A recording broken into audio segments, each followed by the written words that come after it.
Hey, welcome back, U of T fans. I'm joined here tonight by Orbital for the League of Legends Winter Split Intramurals Week 1 with U of T.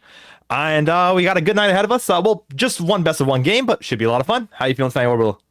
Feeling all right, feeling all right. Excited to get underway and hopefully have some really good gameplay here tonight to open up the season. Oh yeah, and as we get right into it, they are already drafting actually. So we've got Team Goonuh and Team Sabot tonight. So we're gonna check out the draft immediately. So red side being Goonuh and blue being Team Sabot. Who do we got so far? We All got some right. good ones. I mean, we got the Viego, we got the Kindred. I mean, this is a Taric. I mean, these are very aggressive. I want to say team fight esque champions here. I mean, you take a look at the Viego, the Mbessa, it makes sense. The Kindred and the Taric, though, this makes a very non-dying composition. These are two ultimates that are going to primarily keep your team alive. So, as long as you're looking at a way on the blue side to be able to kind of dance it out, you should be able to make this work. However, I'm worried about the Pantheon. The Pantheon screams go forward. The Taric and the Kindred are a little bit in between, but it can have very good synergistic work if you're trying to find that Jhin. Oh yeah, certainly some big lockdown potential there with that CC on the side of Goonuh. Good luck to Sabot here trying to evade all that. But yeah, as you mentioned, Mbess is going to be fighting. Also down in the bans, we've had quite a few go through. Sabot has banned out Vlad, Shen, and Sylas so far, and Goonuh working on the fourth ban, Morgana, along with Fiora, Wukong, and I think that's Riven there. Yeah, Riven. And here comes the fourth ban for Sabot. And I mean, this makes sense. You're looking at some of those Yeah. supports that can really deal a lot of work against the Tark, against the Kindred. Black Shield is one of the most frustrating against Yeah. stuns, and not only that, having the binding hit you is going to stall out a lot of what you want to do, what you want to follow up on. And I would fully expect to see like a Leona be banned away, or even an Alistar. I would actually really like to see the Oh. Alistar taken away. You don't want to deal with that headbutt pulverize, or even the headbutt itself knocking away the Tark or any of your engagement tools. The Kane on the other side. I'm not sure about this one, mainly because you already see the Kindred, unless that's a placeholder, and Yeah. I'm not sure of what it is. If that is a placeholder, great. If it's not a placeholder, then the Kane is more of a secondary, just in case. We've seen things like Kindred ADC. However, I'm not sure if it really works out there. Oh, there's that final ban on LeBlanc. You can take LeBlanc into the support role, but they're banning for mid. So there we are. And the final ban coming from Sabot. Yeah. Mhm. You could possibly Kendrick could go down in the 80 role. It's very unlikely, but you never know. And final ban going the way. Very complicated mid laner there, and it's annoying to learn all those abilities. So if you don't know them all, get them off the map. Yeah, it's also just very Yeah. overall controlling mid lane presence, Yeah. so it makes sense. And this also is why you need some sort of rounding in of the mid lane. And one of the few that I've seen is like a Victor. But you know, what are you gonna play mid? I think the Hui fits into a lot of roles, so it makes sense that it is banned away. If the Amumu here is gonna be used, though, I'm gonna be very surprised. Mainly because you already have so much engagement, you don't need more, in my opinion. You start needing a little bit more damage, but both teams are actively saying we don't need that more damage. Personally, we just want to try and knock and lock everyone up with the Malphite locked in. This is going to be a very headstrong, head-on collision on either end. Yeah, it's gonna be explosive when against these fights here. Lots of CC on either side, and Karma to close out the roster. Okay, it's gonna be a Karma Jin bot lane. Lots of range there. Lots of poke coming down towards Guna's side.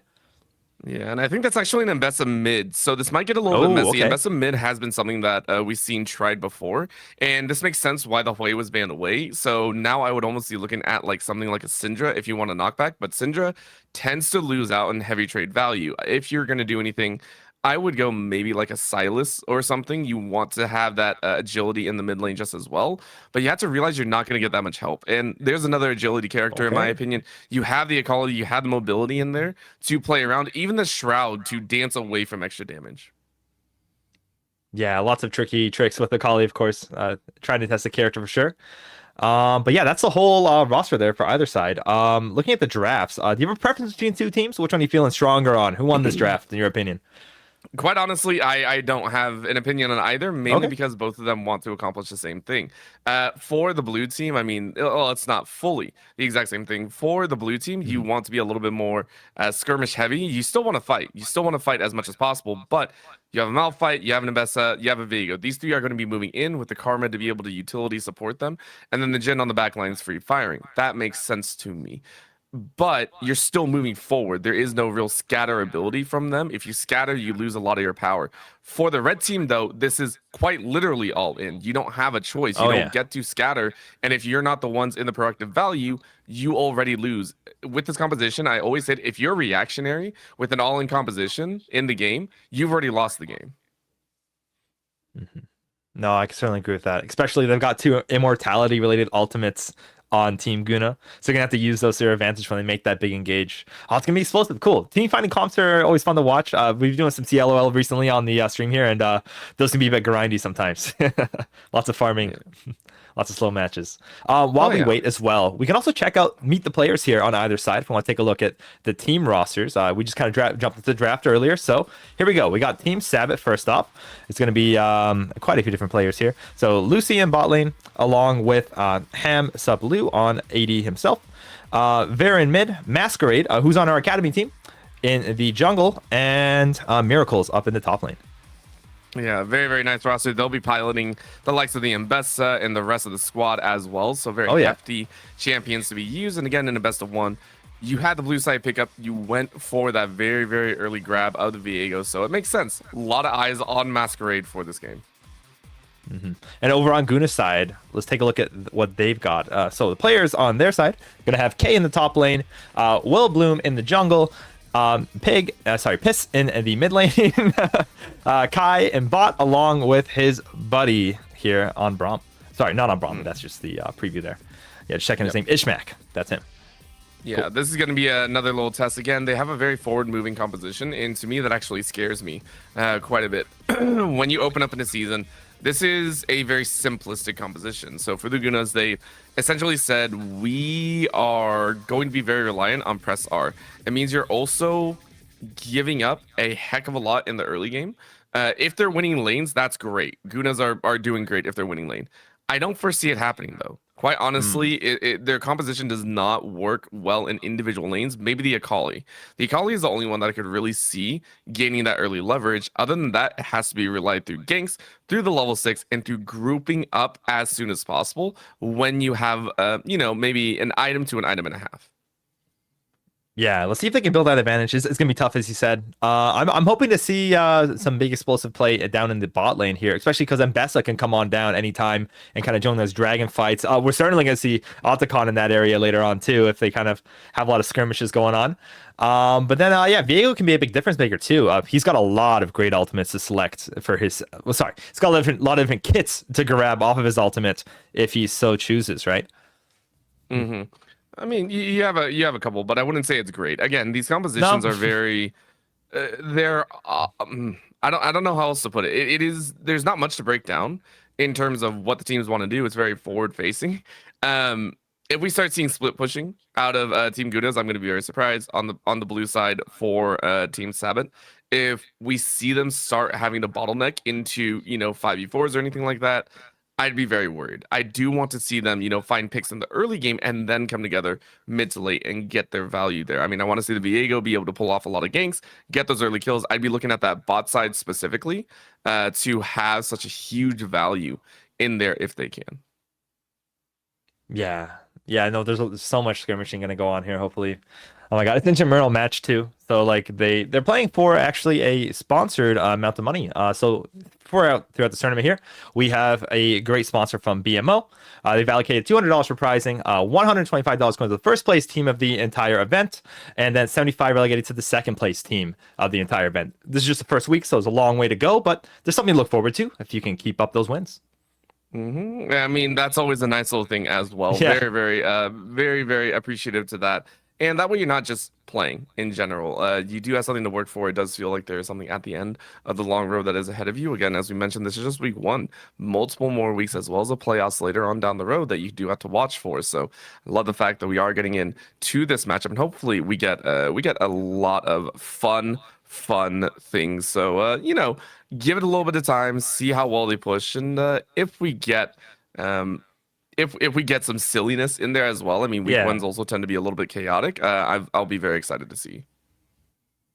Yeah, exactly. Picking a team with two immortality ultimates is kind of funny, you know. It's a lot of weird plays that could kind of occur from that, along with the heavy CC comp. So yeah, I'm excited. They definitely have picks for fun. And that's what we're gonna have to be seeing here. So yeah, as we wait for the delay to build up, also, hmm, let's think now. Yeah, it shouldn't be too long, so we should be into it very soon, which is exciting. And then for another question then for you then. So over on the side of Goonuh, what do we expect with the jungle matchup there? So it's Viego versus Amumu. How are they going to interact with each other? It's kind of the base is going to be there. Yeah. Early game, you're looking at the Viego to be a lot more proactive on the map with the changes to the feats of, strength or domination, anything of that sort. You're looking at controlling a lot of those jungle camps and getting early ganks off.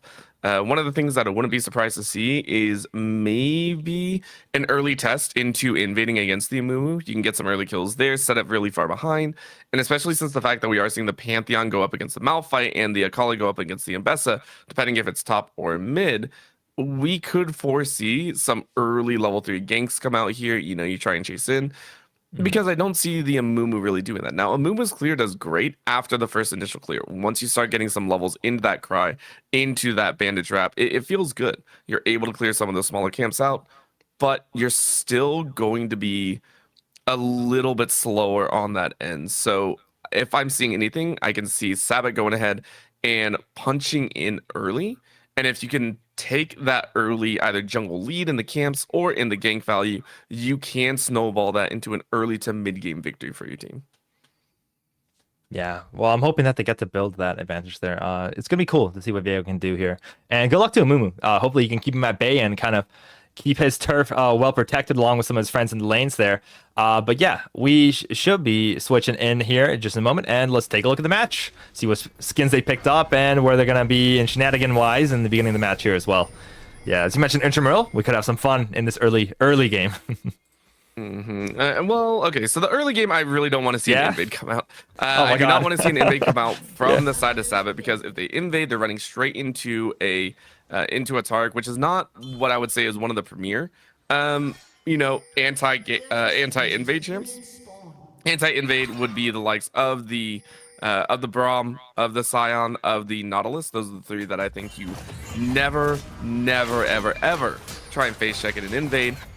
But with the Tark, you do have the ability to go ahead and check in. But because you saw all 5 members roll over that tri-brush, you do get this down, which is what I mentioned before. Masquerade looking to try and get a level of head, a little bit up on will, is going to be very, very prevalent. You go ahead, get an early ward, you keep track of where the Amuma goes, and maybe you match timing or get a jump on them, maybe over on the blue buff. Hmm. Yeah, he's gonna have to be careful around there as they do select their sides to start on here too. Looks like he's gonna start a red, but he doesn't have a ward on him, so they got the knowledge over on Sabbath there in terms of what path the move's gonna be taken. And Viego Masquerade's gonna opt for the opposing path. So yeah, Will Bloom and Masquerade, some people to watch for sure. Oh, and a leash, man. Oh my gosh, I feel like I haven't had leash this season. Holy. Yeah, well, with the Amumu, it makes sense. If you're not confident in the jungle pathing, it makes sense a lot. And granted, you take a look, you're not losing too much time. It's going to be okay. You're going to be very comfortable in that. But here's the deal. You go ahead, clear out a couple camps. This is a little bit of an awkward placement. Masquerade actually going for the early camp value, making sure to hang on to those buff camps instead later. So it makes, well, I haven't really seen it. Normally you would go Raptors to buff instead of Krugs down there. So this may or may not slow down their pacing just a little bit. Yeah, it's gonna be up to them to try and keep that match as best they can. As you do see a push going in on the bot lane here. Level 2 for Veer and WePlays at the moment. Gonna find some 4th hits into the opposing team. The poke's gonna be really annoying as we were talking about earlier down in the bot lane. Yeah, so one of the things for this as well is when you look at this bottom lane, it's a very difficult stance for Kai and Ishmak. These two are some of the shortest range champions out there, so it's going to be a problem. However, top side, this is a great start for Piss. You go ahead and get a certain degree over the Malphite, who is going to outscale you later. Let's be honest about that. A Malphite will outscale all day long, but you get early advantages. You try and push for an early level 2 or early levels and maybe hit that level 6, get that Dragon Skyfall down and gank other lanes. Yeah, drain each other the mana is also pretty damning there too. As we see a 4-man commit here to the river. They're gonna make their way in here. Here comes Ishmak leading the charge, taking great heat from the enemy there. As Willbloom makes his way back around, Bandage Toss, almost finds Miracles. That's not gonna be it though, as they find quite a few more kills, and K is on the run at the moment. With Veer in close pursuit, just getting out with an inch of their life, stopping the back with a well-timed long shot as well. That hurts. Take a look at the number of flashes lost, summoner spells and all, and you already got the feat of strength. 3 kills handed over on the side of Team Sabot, and we mentioned in the early game, they rule. Their entire composition has better rotational value, has better damage. They have the CC available. Willbloom has a bandage toss at best. Kai, Ishmak, they don't have anything. They're a level 6 team, so you have to recognize that sometimes you got to concede some of these goals, some of these camps, whether you like it or not. Yeah, and interesting too, it's gonna be up to Kai to work together with Willbloom to get these marks right. Like, oh man, it was just on the crab there, I believe. So they did. That's why they did that whole kind of like riffraff, right? Okay.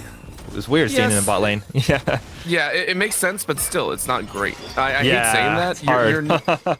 So the thing is number one, the camps, you're not going to be looking for that. Kai, I'm not sure why you decided to take the Kindred, but the Kindred, if you're an ADC, it means that you're very limited on how you can rotate out. Meaning the marks, of course, they do spawn inside the rivers and all, primarily from 1 to 2, and then later. However, we're seeing Piss get ganked. Yeah, at the moment, here comes Viego. Miracles as well. Gonna chase him down into the try. The damage is starting to accrue pretty quickly as they find a kill for Miracles in the top lane. Awesome. Yep, there was no or mid lane. Yeah. Well, bot side, we're also seeing a change. Oh my gosh. Yeah, so there's been some action going on. But yeah, another death onto the unfortunate Kai as another kill goes the way of Veer. And both some of the sums used there as well. So it's not fully free, but the money is going to really matter very soon. I mean, I like this. Again, these are 2v3s, 1v2s, 2v1s that we're seeing go the way of Team Sabot. Top side, I want to give a huge shout out to Masquerade. You knew the flash was down from the Pantheon and you got advantage there. And then you had Ham actually rotate and lane swap in between, lane swap down mid, which allowed Miracles to head top for that kill. It was a very, very smartly planned move. And now you have a time where no one on the side of Team Goonuh is allowed to do anything. They have no flashes. They have 1 TP total. They don't have any laning pressure. They don't have any ability to fight out right now as they're down 1.7k, which is spread across just about everyone. The Mbessa has 2 kills and Veer has 2 kills. So this is a heavy amount of gold and allowed pressure in the damage scaling. So, I mean, Team Sabot looking great here in the early game. Yeah, man, kudos to them, man. Like, they're really making this comp work for them. And if they can really keep pushing this as well. Like, the shutdowns are going to start adding up, though. So there's always a chance for Team Goonuh to come back around here and find those extra paydays if they can. But the Dragon is going to get started up by one of them as Willbloom makes his way onto the Grubs. So, yeah, definitely good trade and good timing, too. You don't want to just lose out on one and not the other, right? Well, especially since you're looking for those feats, if you give up every single major camp, you're in trouble. Like, that's already 2. And the boots... although a lot of people say they're not very useful, I think are extremely useful in terms of extra balancing, or not balancing, but extra value. If you take a look at it, you get so much more as now Kai is in trouble. Yeah, Masquerade is just bothering him way behind his tier 1 turret here as they find their way with an easy gank along with some help from Veer and good old WePlays here. And it's going to continue. I hate saying it, but it will continue to play out because the Kindred is so short range. Is a reason that Kindred is usually a jungler. Namely, 1, you need the marks, that's obvious. But number 2, you are drastically shorter range than just about any other ADC until you start stacking up past, I think, 4 marks when there is a chance to upgrade your attack range. Other than that, you're in trouble. So this dive will continue until you hit level 6, until you get your Lamb's Respite. And even then, as soon as the Lamb's Respite is down, you're going to be chow. Oh, man. Well, he's also got the option to have Ishmak pop the Tark ultimate there, give him some invulnerability. But yeah, that's all they're good for, right? Just defense. So finding kills back onto them, it's going to kind of rack up to mistakes. If there's any mistakes made by Sabot, that's when the money will start flowing towards Goonuh's pockets. But it's tough as we see Miracles getting some poke onto Kai. Well, poke is, I feel like a little bit of an understatement. That was a shot in the arm pretty much. And They didn't like that, but now Masquerade is allowed to do this. Level 6 already, and now can challenge for enemy camps. I don't think you want this, Will. Yeah, Will Bloom gonna try and defend his turf best he can. Masquerade's looking pretty dangerous here, so he just ignores him and takes down the red buff on his own accord. Jumps out as well, but here comes a bandage toss. Oh my god. I don't know, man. Piss is coming to help, though. Masquerade's only half HP. It's gonna be a bit of a battle here. Can he hit the stun? And they might get the execute along with the Q. Bonus damage. Awesome. It's gonna be Masquerade versus Piss in jungle. Ham is on his way here to try and even it out a little bit, but it's just so damning. A double kill for Masquerade in the jungle. But it ain't over just yet, as, okay, here comes mid lane. Gonna try and help out. Jumping on in, K is gonna find some damage, but it's gonna be really hard here. Ham is getting quite low. He's got the passive. He's swinging that that weapon there, that scythe, but he's gonna opt to back out of it all. This is rough, to say the least. This is very, very rough. And again, Masquerade is now 2-0 and 2. Every single dominating factor is good. Even the dodges on the bot lane are so good. This is gonna be an easy kill. Oh my god, it opts for the ultimate there. But he does manage to flash out. Good job on Ishmak. Kai's in trouble here. They left him alone. The 4 shots coming.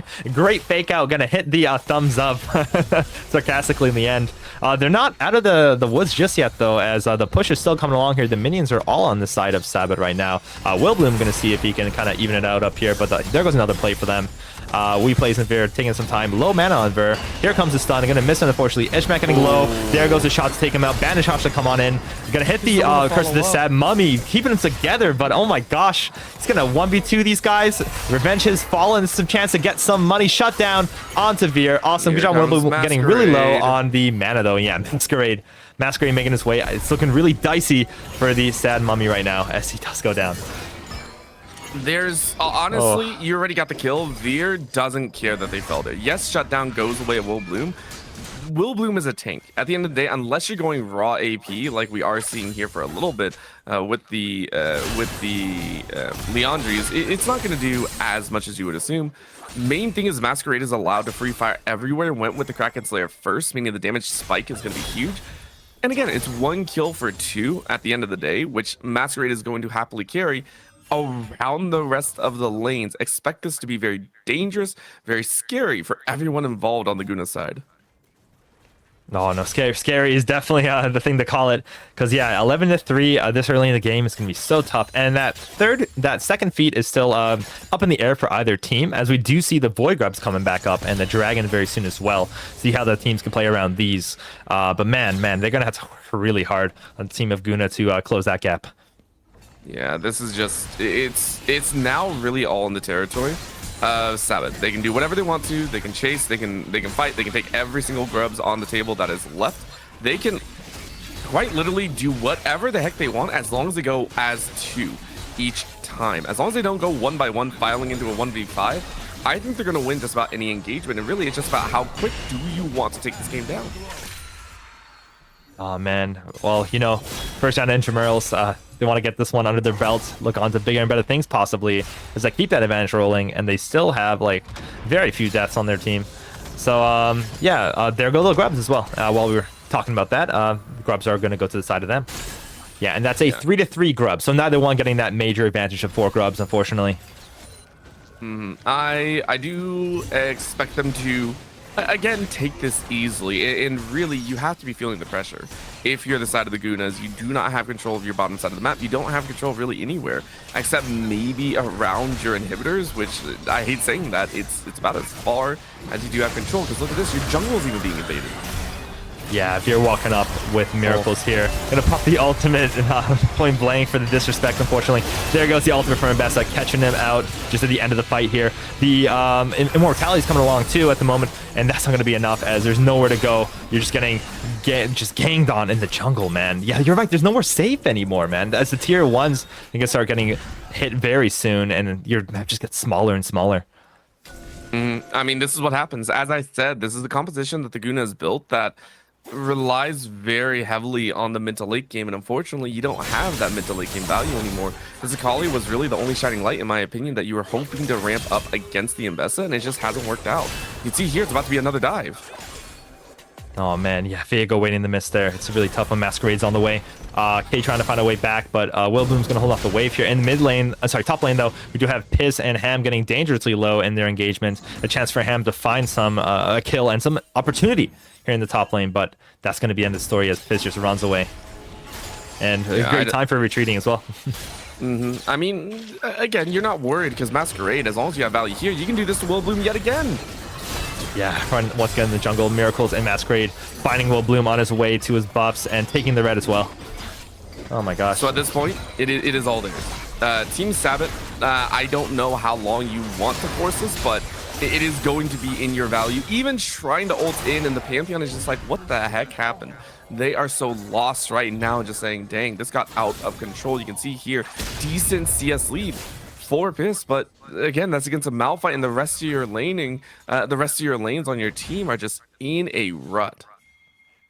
And man, what is even, yeah, the shining light, like what's left the hope on here? Some really late farming, some big defensive plays maybe. I would say you are praying that you can find a pick or two in the next about 5 minutes. And you need, you know, one or two of them. I would be specifically looking at Masquerade. If you can somehow lock that down, that's 400 gold in your pocket on top of the kill. But you need it to go to Kai or K. Either of these players needs to be the one that you get these kills on. You need to get them accelerated in this game because, I mean, Kai can do some work. A Kindred can do work. You know, maybe not as much as a regular ADC, but it can work. But it needs to be gifted if you're playing it in the ADC role. Bit of an aggressive war clearing here going on as well in the try. It seems like a really hard commitment right now with so many players looking so healthy on Sabot's side as they make their way down the bot lane here. Masquerade doing some clearing of his own, but here comes the possible snare from WePlays as the Curse of Set Mummy locks down a bunch of the players. They're taking down Veer, getting explosive here. Here comes the Lamb's Rest fight to keep the players alive. Kai in the back there getting some free shots off, but they're going to be jumping away here. Masquerade making huge distance between themselves. Here comes the flash into Bandage Top, so Veer is in big trouble right now. They're going to have Ishmax making his way around, and that's going to be it for him. It's just that simple. Very, very nice kill, and we're finally seeing some life. Very well done. You kept your team alive through some of the aggression, and Veer Miracles just were not ready for that engagement. So well done on that end, and now you can try and farm up. It took a little bit of time. You're still far behind, don't get me wrong, but it is a light and a beautiful one as you now chase for first tower. Yeah, oh, that's going to be the feat, man. Sorry, the feet gone towards one side. We're having to work a bit harder on the other side. But don't they have, nope, they probably got it then. Anyways, here we are. We got Masquerade running down here, chasing out Ishmax and Kai in the bot lane. Miracles along the way as well. Here comes the ultimate to find a catch. The defensive immortality not going to make it, invulnerability if you want to call it that. Yeah, it's not going to make it in. And it's a death for Ishmax. Also, I'm mistaken. They already have enough of the jungle objectives to have that boot upgrade right now. Yes, they do. Yeah, so that's going to be all feats that they need over on the side of Sabot. Boots are going to be on the way. Yep, it's already good. And at this point, it's just an accelerated pace. All you have to do is buy boots, but it's like 1,000. And you can go ahead and get that free upgrade, and it's going to be huge. But honestly, the fact that Masquerade is allowed to run without tier 2 boots and is able to buy up Sundersky plus Kraken shows how far ahead you are. You are 129 CS, which your camps already cleared on your jungle item. You are 8 camps up over Willboom, and this is just going to lead to Piss now getting chased on. Oh my gosh, and yeah, Piss is going to find a kill, but Masquerade is going to lock him down here and steal his soul afterwards as well. Man. We do see something brewing in the jungle here. Miracles along with Veer and Lucy finding a big invade. Kai getting caught, but he's got lots of friends to defend him right now as they're going to find a stun onto him. There's Curse of Sammy to find a bunch of value, but they're going so deep right now. Masquerade leading the charge. Feels so strong with that healing, but he's going to go down as well. Willboom doing his best to keep Lucy at bay. Veer is getting free shots, though. That fourth shot being so damning if he can land it. And yeah, that's going to be at the root. Going to be Ishmax's last nail in the coffin. A triple kill for Veer. Well, here's the deal.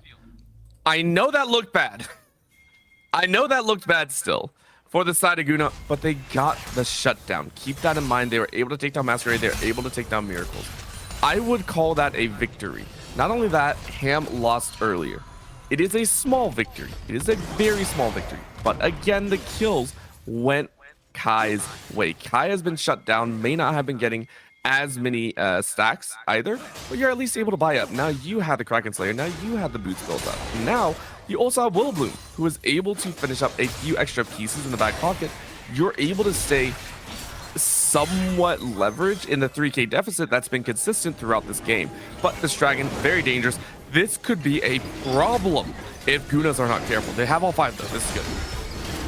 Yeah, the whole squad is here up against 3 players from Sabot right now. They're going to back off initially, so they're not exactly sure, and they may have seen that teleport possibly. But Ishmak is going to make his way here, going to find some damage in the Masquerade along with his buddies there. But there goes the root. They are in trouble right now. They're leading a charge, going to miss the stun, unfortunately. Here they come. They're making their way back in. We're going to get the Rampage, take the soul of Masquerade. Find a stun here, I believe. Oh, but great Banish Ops out, but oh my god, in the other side of the fight, so much damage coming out from Veer and his friends as he walks straight up here. Kai going through him. Gonna find as much as he can, but that's a triple kill once again for Veer, and Willowbloom is just gonna have to leave if he can sneak out of here, as the opponents are still just in this jungle taking his buffs, turning back around for Dragon. Find so much value here as Willowbloom is gonna try and duel out against Masquerade. Kai coming to help out though. Oh my gosh, and there he goes, taking his soul to avoid any more damage. Gonna miss a bad toss, but they got more than enough value out of that interaction. I will always say it is good if a team can freely do one objective. If they're allowed to do one thing, either take Dragon, take a tower, push into enemy jungle, gank. If they can do one thing, that's great. If they can do 2 moves simultaneously, such as take tower and Dragon, that means they're in a really great spot. When you can do 3, if you can split a 5-man comp to do 3 different things, which is push bot side and get a tower, take your 3rd dragon, and run the opponents out of the enemy, out of their own jungle, you have officially taken over this game. You are in control when at least 2 members on the team are able to work independently of the rest of the squad, and the composition doesn't fall apart.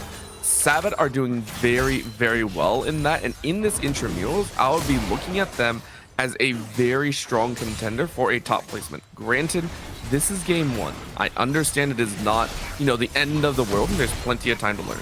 But what they've shown me here makes me very excited for the future of the matches. Yeah, and they continue to definitely live up to your assessment here. They find a Rift Herald, very uncontested. Piss taking just a look at it. But man, now they've got that in the pocket, so the push potential is going to be huge very, very soon.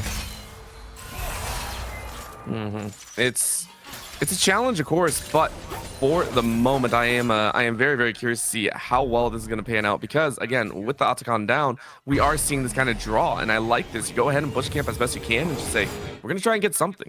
Whether it be 1 or 2 or 0, we are going to launch a very hefty attack on at least 1 player. We're going to try and get this kill down and see if we can make it work. So here they go. Yeah, we're going to banish toss onto one of the minions in the middle lane there.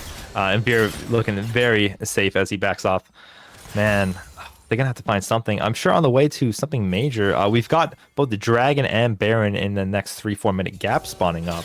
An opportunity to maybe find some value, disrupt some of the plays going on here. But as you've been mentioning, they have so much agency to send their players to the edges of the map to push lanes on their own, as the main team is just keeping Goonuh busy.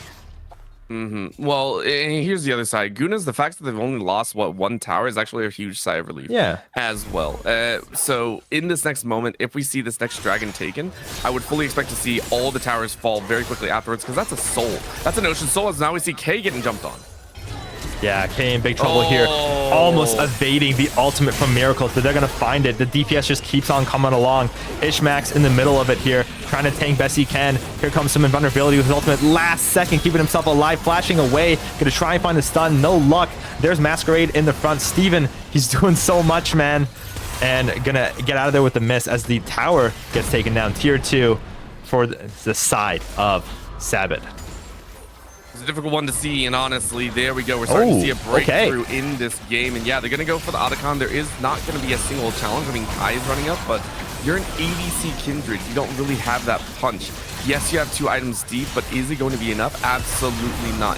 Huge pickup for their side, and it's going to be a hefty one as well. heavy damage output. No more extra lives. This is just raw damage. Oh man, like so much DPS right now, dude.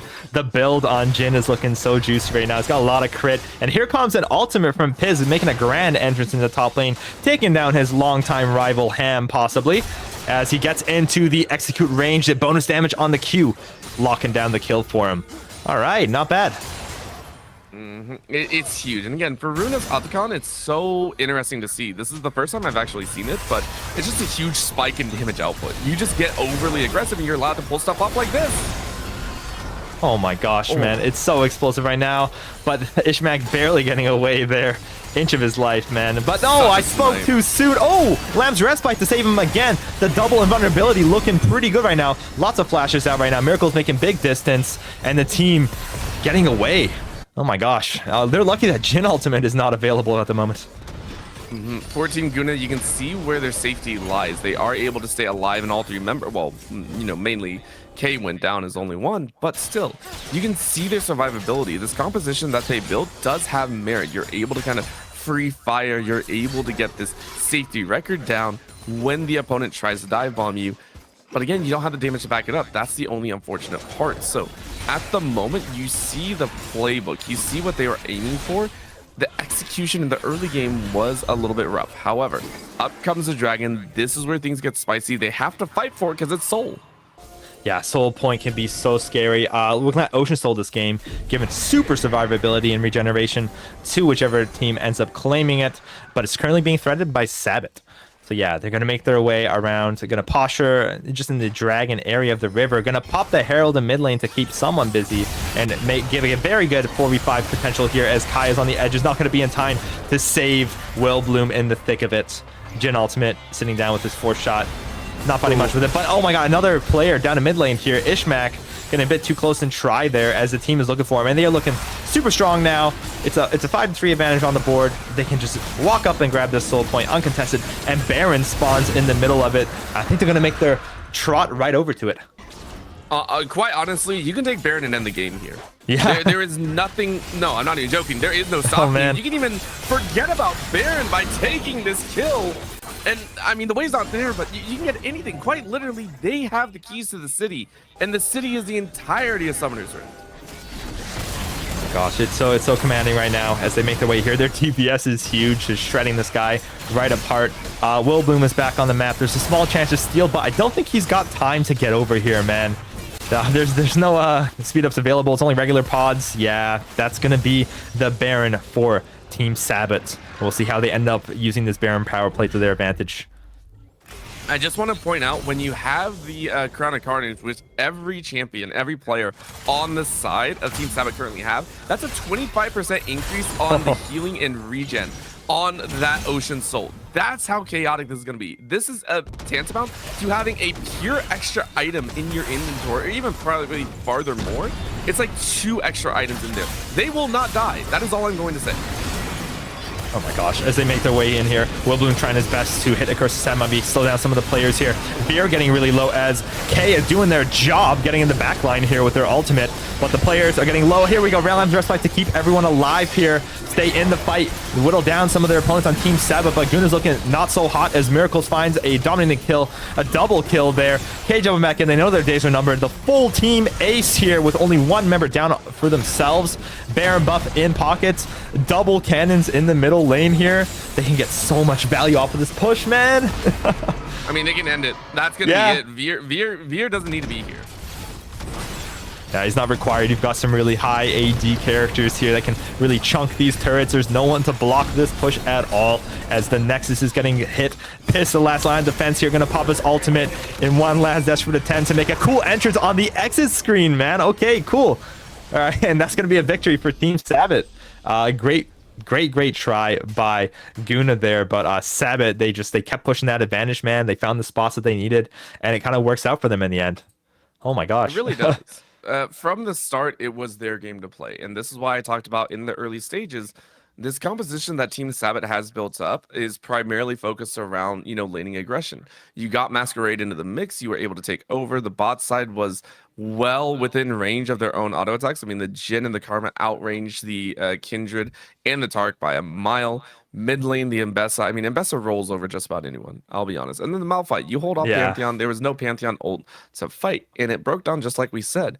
When a team composition like the Goonuhs had played is primarily on the back foot, you don't get to dictate the pace at when the Wombo combo comes out, and you never get to even make that play happen. So well done to Team Sabot for understanding that factor and finishing the game appropriately. Yeah, congratulations to Team Sabot, man. They really tried so hard there, man, and like it was working for them the whole match. And big props to Goonuh though. In that final fight there, they're trying to counter the Wombo with their own kind of weird like immortality, invulnerability set of abilities there, trying to keep their guys in the fight. And they did find some kills. Great props to K there, finding a kill on Tavir in the end, doing the job on the assassin, Akali in the mid lane. But in the end, it doesn't really work out right. Like they kept it going. Also, we should mention we do have an interview for tonight with the winning team of Sabot. They're gonna nominate a player to come on up here, and we're going to be speaking with them very soon. But before that, we want to thank BMO once again for sponsoring the stream here. As we're just going to let you know that to help you focus on what's important, BMO has checking and savings accounts, credit cards, and borrowing options specifically designed for students. Plus, get up to 12 months free of Domino's Pizza worth $190 with BMO's current student offers. Visit bmo.com/students for details. Okay, and we'll see you shortly. We're just going to throw it to a quick break, and we will be back with an interview with a player from Team Sabot.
Hey, welcome back, U of T fans. I'm joined once again by Orbital. So yeah, unfortunately, we did get contact with Sabot. They elected someone for the interview, but they did not make it through tonight. So it's just going to be the end of the stream, unfortunately. And just as always, do note we are sponsored by BMO. So with them, just keep in mind BMO Next Level on Twitch. They're live every single Thursday at 7 p.m. Hosted by Sean Frame. He's BMO's gaming relation specialist. Sean brings a commitment to helping viewers achieve their financial goals and his passion for gaming. So yeah, he's a great active member of the community. So check that out when you have a chance every Thursday at 7 p.m. on BMO Next Level on Twitch. Yeah, and before we go, Orbital, anything else you want to add tonight? How we feeling? No, there's gonna be more games in the future. I'm Yeah. sure there's gonna be very exciting games in the future as well, as this is just the start of the intramural. So hopefully it goes very, very well, and further fun games in the future. Oh yeah, we're looking forward to way more. Gonna be looking forward to seeing Sabot, and of course, don't discount that Goonuhs will still be in the brackets as well. So we'll see them around. And yeah, thanks for joining us tonight, and have a good night.